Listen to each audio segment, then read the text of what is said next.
All right, for our final speaker today, we have our very own U.S. Representative of the 13th Congressional District and previous Governor, Charlie Crist. Good morning. Hi, how are you?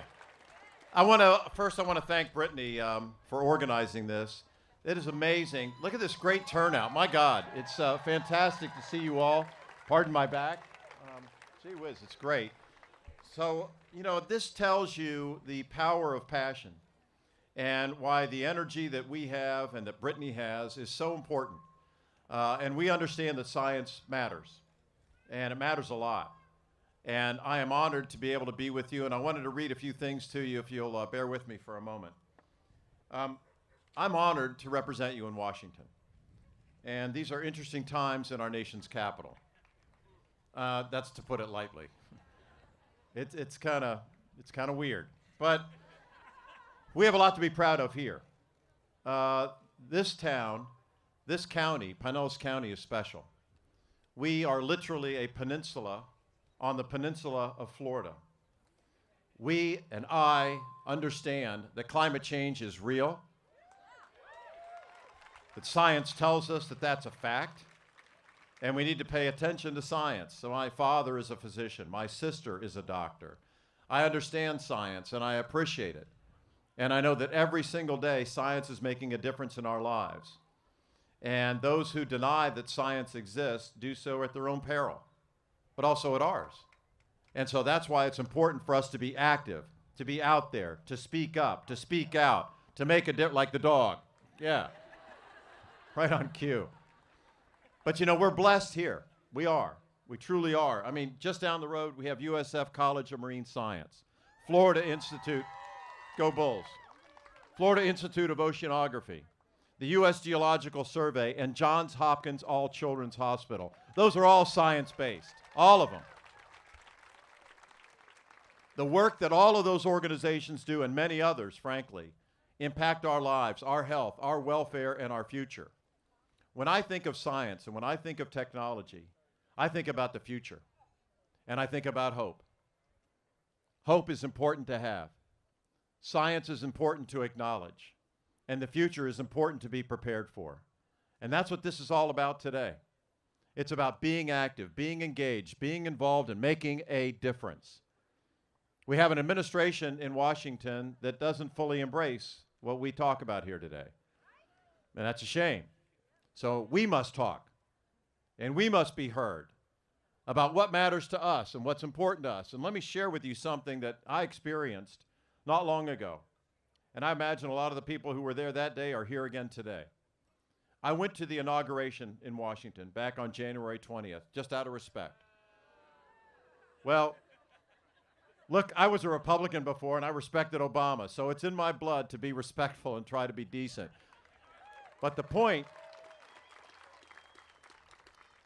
of the story is not about the inauguration. The point of the story was the next morning, the next day. Because on Inauguration Day, the next day was the future. And it can come pretty fast sometimes, and it's coming. So I got home. I landed in Tampa. I'm riding with Steve, who is our district director, over the bridge to come to this beautiful, almost island we call Pinellas County. And as we're getting closer to the Women's March, and a few men marched that day too, happy to be there. But I remember asking Stephen, how many people do they expect to be there? He goes, there could be 1,000 people. Well, now we know. It was 22 to 25,000 people. You rock. And that's the power of people. And I think it's important that people in Washington, my colleagues, understand that you're the ones that are the boss. You are, literally. I get it. I've always gotten it. I was proud to serve as your governor and serve as the people's governor, and understood then that climate change was real and present and we needed to address it. As your governor, I felt the first climate change summit in Florida history. We had Arnold Schwarzenegger, Robert Kennedy Jr., Vinod Koslov with C Systems, and so many other experts. It was incredible. We put it on the front burner. And then we got a new governor, and it all changed. But that's okay, because the future is coming. The future is coming. And I want to encourage you. How many of you are registered to vote? Raise your hand. That's impressive. Go out and get some other people registered to vote too, because we're going to need all of you come November of 2018, and that's only 18 months away. I'm a member of the House of Representatives. They call it the People's House, and I'm very proud to represent you in Washington. And I am very encouraged and optimistic about the future and the future of science in Washington. And we change that with elections. Remember how President Obama used to always say when he would mention an opponent's name and some people in the audience would boo? What'd he say? Don't boo, vote. Well, he was right. He was practically always right. He still is right. I miss him. And I know you do too. But let me give you a little bit of math.